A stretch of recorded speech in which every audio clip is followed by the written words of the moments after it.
You were told one thing, and Tim was told. That's called dysfunction. I wasn't told anything. That's called dysfunction. My name is Sir Yacht, and I'm on a mission to interview every Cleveland Browns starting quarterback since 1999. We know their names, and we've seen them struggle. But do we know their side of the story? This is Since 99. Tied by the Browns!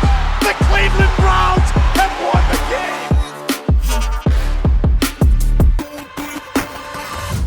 game! Ty Detmer. Tim Couch was the first ever pick for the Cleveland Browns, but you started the first game for the Cleveland Browns since they came back in 99. So thanks for the time. Thanks for having us. Yeah. So where are we right now?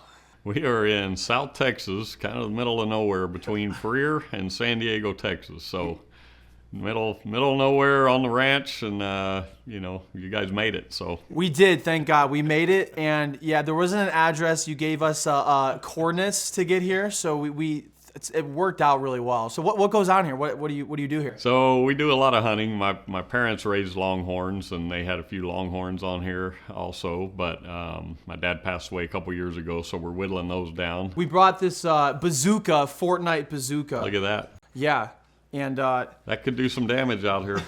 That thing goes fast too. We were testing it yesterday, and it Watch hurt. where I'm pointing it. I think it's locked and loaded right now. Would you be willing to show me the ropes with that? I'll be your target, and you'll do some target practice with your bazooka, your Fortnite bazooka. Oh, I'd love to do that. As long as you're the target, I'm good. Ow! All right, you got some good aim. Okay, he's hit me. Oh my God, he's in the camera. Before we start the interview process, going through your career with football, I want to do a quick true or false thing, just as an icebreaker, and get the viewers to know a little bit more about you. True or false? You finished with 59 NCAA records. I think it was 52, but I tied 7, so true. That's what I heard. Okay, I don't know. True or false? This might be a tough one. You are better than your younger brother, Coy, at football. Definitely true. Oh, that was the easiest one. In my opinion. That was the easiest one. In my opinion. Other people What would he might say? have. What would he say? He would say he is. We'll talk about it later, but you, in 1997, correct, you were on the Eagles and he got drafted. Not only you were drafted, play on the same team, you played the same position. Exactly. He spent that year on injured reserve, which is a whole nother story itself. But, it was fun spending a year with him and having him around. And were you both going back and forth with Coach Rhodes, telling each other's weaknesses so you could get up on the depth chart? Or... No. True or false? You are the only person from a non-Power 5 school since 1960 to win the Heisman. That's probably true. It is true. Yeah. I think they mentioned something about that this weekend. True or false? The most interceptions you've ever thrown in a game was against the Browns. True. Tried to forget that one, but that is okay. We won't bring it. Yeah. 7. I wasn't gonna say the number, but you said it. So Wasn't my best game. no, but it wasn't the most all time. Somebody threw 8. I know. People keep telling me I have the record. I'm like, no, I think I'm one short. If I'd have known that, I probably could have got one more somewhere. You think, was that just a thing you were doing? The Browns were so dysfunctional, you're like, I'm gonna throw you a bone. I felt really bad for them, so it's like, hey, you guys need a couple wins here. So we didn't have many when I was there. So my dad was a dentist, so I didn't learn too much about football or anything like that. What were some things you learned from your dad growing up about football, about life, just having a dad as a head coach? Yeah, I think he wasn't the type that just tried to drill things into you and sit down and have lectures and things like that. I think I picked up a lot along the way just listening to his conversations with other coaches and things. They'd have their Sunday night coaches meeting at our house at times, and I'd just lay on the floor watching the projector. So you had an okay high school career. You were okay. You were only Texas Player of the Year and just had an incredible high school. What was that like in Texas? I feel like because football is so big here, you had to be royalty here. No, it was pretty neat. And my dad being a coach made it more special because you really understood what that was all about. What did he think about it? Oh, he was on cloud 9. Yeah. Being a high school coach and having that honor for one of your players, let alone your son, was pretty neat for him. So I'm sure you got a ton of offers going into college. You end up deciding on BYU. What led you to that decision? So I committed early, which was rare back then. So I wanted to go somewhere to throw the ball, and you start learning more about BYU. Had no idea where it was. Where's Provo? But then you learn, Gifford Nielsen, Mark Wilson, Jim McMahon, Steve Young, Robbie Bosco. There was a great list, and it was a great foundation that if you could play there, you had a chance to play in the NFL, which was a childhood dream. So I'm like, man, I can hunt and fish and I can play football. What better place for me to be than that? Yeah. You're one of 85 unique people that have ever played football to win a Heisman Trophy.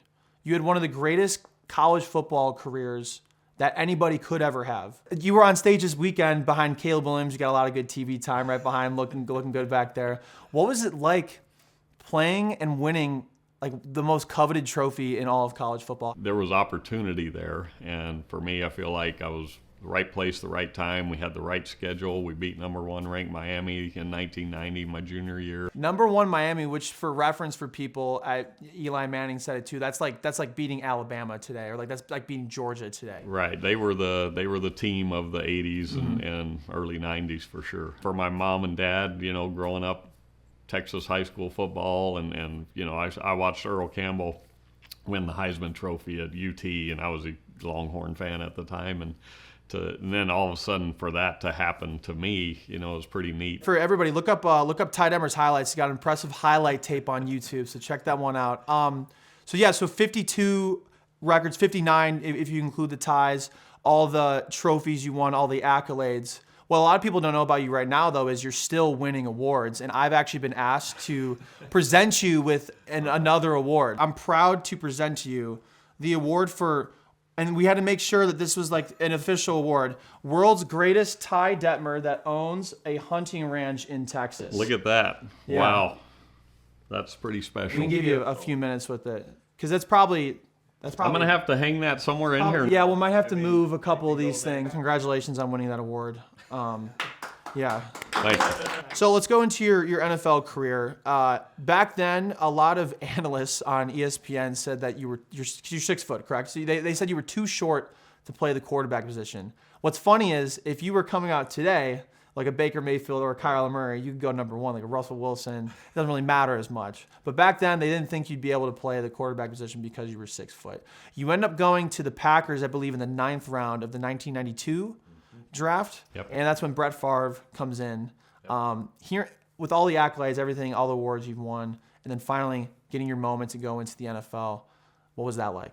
Well, it was hard sitting through the draft watching, 18 quarterbacks or something, 15 quarterbacks go before you, because you're like, man, I've, played as good as anybody last year. What's the big deal? But draft part was hard, but then when I found out it was Green Bay with Mike Holmgren coming in, a new staff, it was like the perfect fit. So Brett Favre comes in. Are you close with Brett Favre right now? Yeah, we text every now and then. Yeah. Not all the time. Nothing about like asking you to donate for volleyball or anything like that. No. I read this article, and you said that he didn't know what a nickel defense was.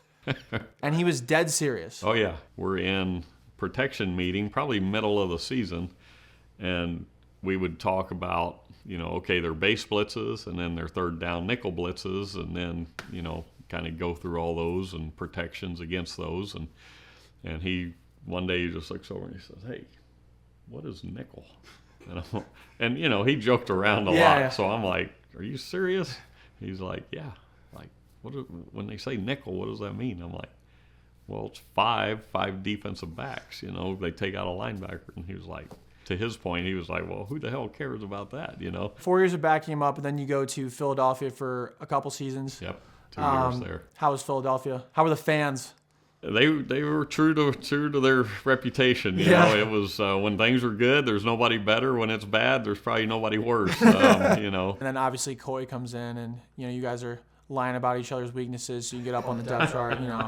So then you go to San Francisco in '98, and you back up another Hall of Famer, Steve Young, and then I believe you also played with Jerry Rice and Terrell Owens. Did you ever go to Steve Young and be like, hey, just so you know, I had the better career at BYU? Did you ever throw that in his face, or like? No, because but like at the time he'd already won a Super Bowl, NFL MVP. I mean, makes sense to do that. But I still had the Heisman over him. I don't think a lot of people know that you waive your no trade clause to come to this new team coming back to the NFL, the Cleveland Browns. My agent's trying to get a hold of me while my wife's back home. Bill Walsh wants to know if you want to be traded, if you'd be willing to be traded, and I'm like, heck, I don't know, where would I go? Where am I, so I get on the phone with Don. It's like, well, Cleveland, Dwight and Carmen want you to go there to help start up the franchise. I'm like, well, you're getting in on the front end. I can, Cleveland offered a little more money to go there, and so I'm like, well, kind of talked about it with my wife, and we sat down and decided Cleveland was the spot, and it was exciting to be on the ground floor, because the fans were so excited to have a team back. I met somebody at the Browns game against the Buccaneers, and they were wearing a Ty Detmer Browns jersey. Wow. Look at that. Still alive. It's still here. It's barely. I mean, it's fading. The numbers are. Well, it's a lot of washes. It means it was worn a lot. What was the expectation for you when you were talking the Browns coming to Cleveland? What are they expecting out of you? Well, I knew they would take either Tim Couch or Achilles Smith. They had the first pick, and those were the top two guys. And talking to them, I knew there would be a number one pick would be a quarterback. That was kind of the role coming into Cleveland was, okay, we want you to be the guy, but we are going to draft a guy who knows how long it takes for him to play, but you'll have it, and then we want you to help mentor this guy too and teach him how to be a pro and all those things. Speaking of Tim, we talked to him before this, and he mentioned that he said a lot of great things about you. Said you were very funny. He said you guys pulled a lot of pranks on the Browns locker room daily. What were some of those pranks that you did? Some of the same deals, It brought the ice tub over the bathroom stall trick, and it was just common. I mean, little things. You gotta keep yourself entertained, especially. I think we were 1-15. It gets to be a long 2-14. season. Let's not undersell it. Yeah, we had a Hail Mary in New Orleans. Yeah, that's right, and a Pittsburgh win. Yep. So 30 minutes into the 1999 season, the script is completely flipped. Tim Couch comes in, starts the entire season, and then you come in when he's injured and things like that. Yeah. To have the rug completely swept under you like that was probably like, what are we doing here? What's going on? I was never told you're going to come in and be the starter for the season. So that's what Tim said. Tim might have been told that, like, hey, we want to get you easy into this thing. You were told one thing, and Tim was told. That's called dysfunction. I wasn't told anything. That's called dysfunction. That's called dysfunction. Yeah, I wasn't told anything. But we play the Steelers, and they were really good at the time. They were a good football team. It's I think 28-0 at halftime or something like that. And so I'm like, okay, they put Tim in. I get called in Monday. Chris was like, hey, we're gonna go with Tim. And I'm like, all right, but I felt bad for Tim because he's not ready. We're on the road, I think we're on the road at Tennessee, I believe. And I'm like, why wouldn't he wait till we got a home game? The crowd noise isn't there. Why would he put him in that? So I felt bad for Tim because I knew what was coming. It was a matter of time before Tim was going to be the starter anyway. Mm-hmm. And so, I wasn't like just so disappointed I couldn't function or anything like. Well, and looking at all the quarterbacks that have played since 1999 now, you probably maybe it gives you some sort of comfort, like, oh, it wasn't my fault. Maybe it wasn't me. Yeah. Maybe it's a top-down organizational thing. You coming from great organizations, great teams like the Packers, your time in the Eagles, and then the 49ers, being on the flip side of it, coming from functional to dysfunctional, what were some things that you saw that were different? So. Well, I think Chris Palmer, he's a good guy. First of all, he's a good. That's a great way to say it. If you lead it with Chris Palmer is a great person. He's a good person, and I enjoyed being around him and talking, but he wasn't a great head coach. And that's kind of one thing Mark Brunell said was, talking to him about how he was. He said he was a great quarterback coach. He was a good coordinator. I don't know how he'll be as a head coach, but I think there was some power struggle on, Coach Palmer needed over rookies, undrafted rookies, a couple of them that you're like, man, we need somebody with some experience a little bit. Were there any defensive players asking you what a nickel defense was? No, none of those guys did. And what was your experience like in Cleveland with the fans and like just living there for a couple of years? It was great. It was a lot like Green Bay, where it didn't feel like a big city. I mean, the fans were into it. Like I said, they were super happy to have a team back, somebody they could root for. We knew there was a grace period. It's like, okay, we're not expected to win many games, and that's okay. We're playing football again. We got the Browns back. Kind of with dealing with, you talked about your Achilles injury that kept you out the entire 2000 season. Your dad had a quote about your toughness. It says he doesn't look, talk, or act like a tough guy, but this guy is tough. What was the day-to-day like? What were you doing to keep you going through this? I don't know. I tried to be a team person, and so you run scout team best you can, try to give the defensive look. I remember there were days where we'd end practice with a 2-minute drill, and it was the scout team offense, the defensive's turn for 2 minutes, and it would be really cold out there, and I'd come out and throw a pick on the first play, and all the linemen were like, thanks. Oh, man, we got to get out of here. Thanks for doing that. I'm like, so it became kind of like, hey, all right, today, screw the defense. We're going to be out here a while. Get ready, So then you'd get completions, and then it's like, all right, you guys want to go home or you want to stay out here a little while, And I think we played Indianapolis the last game that season. Tim had gotten hurt the week before against Baltimore. And hurt his foot, and it's the last game of the year. I'm ready to go home. I'm trying to get to the ranch. I just got the ranch. Yeah, you just got it. Just got the ranch, and I'm trying to get back. Like, I haven't even driven around it yet. That year, that's another funny story. So Terry Kirby and Irvin Smith. Yeah. Irv was our tight end. Terry Kirby's running back. Irv comes to me before the game. It's the last game. Had never had this happen to me before, but he's like, "Hey, I need 8 catches for $100,000 bonus." Like, I come on, you got to feed me, come on. And I'm like, and Terry Kirby, hey, I need 6, for $50,000. And I'm like, look, if we're in the game, like it's a winnable game, I got to run the offense. But if we're way down, I'll see what I can do, So, and I'd never been a part of that. And so, we're playing and we're in it, we're winning, we're leading the whole game. And we get to the end of the game, they kick a field goal to win. I think I saw Irv had like 5 catches and Terry had 4.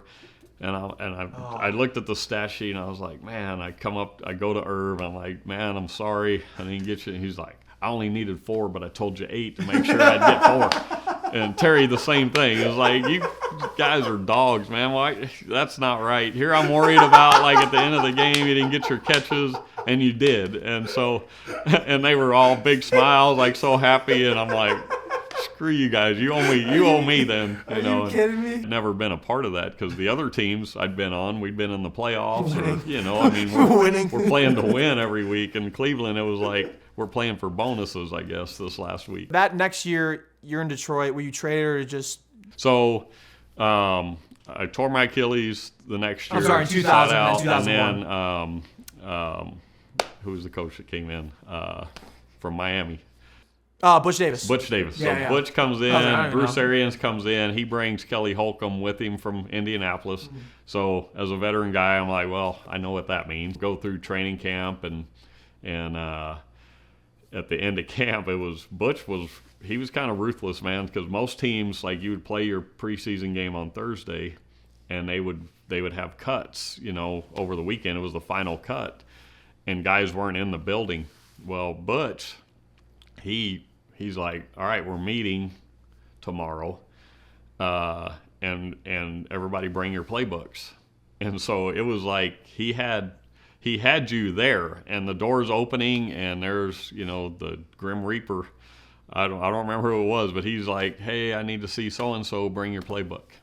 And so they're pulling guys out of meetings. I mean, it's embarrassing enough to get cut. Holy cow. But it was like, we're in meetings, and they're pulling guys out of meetings. And I had heard before the preseason game, I think we played the Redskins at Washington, and they told me, they said, hey, Detroit wants you, but we're just not going to give you up for nothing, And so there's a chance you don't play this week because if you get hurt, then we can't trade you. And I'm like, okay. So I'm kind of sitting there and thinking I'm not going to play. And all of a sudden, I think mid-third quarter or fourth quarter, they're like, hey, get ready. You've got to be kidding me. Warm up. And I'm like, okay, I guess I'm not getting traded. You got to be kidding me. And so we play the game. I'm at the meeting, and the door opens. There's Dwight Clark. Like, hey, come here. Do you have any memorable moments, anything you can think of in Detroit when you're during your time there?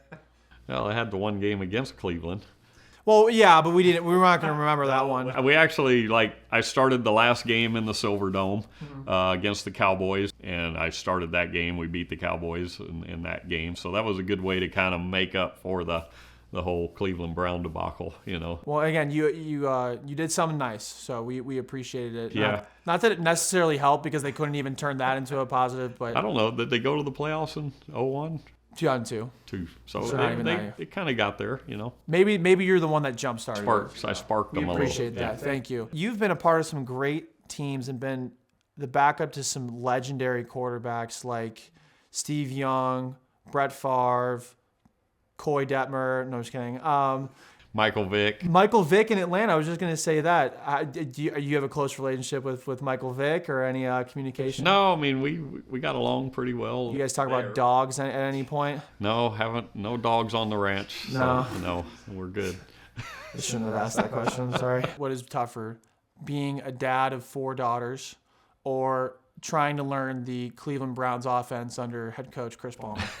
Being a dad of 4 daughters. Trust me.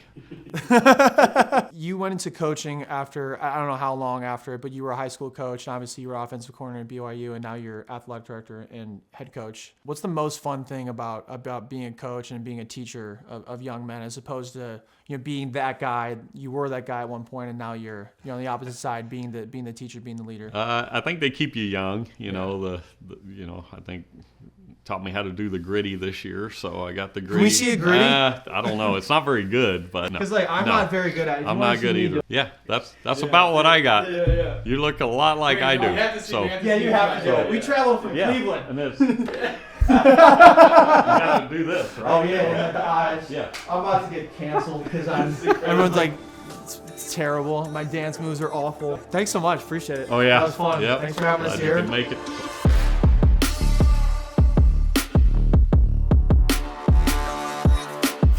Okay, so we said we were in the middle of nowhere before. This is the middle of nowhere. There's a cactus. Oh my God. Doug Peterson, you're next.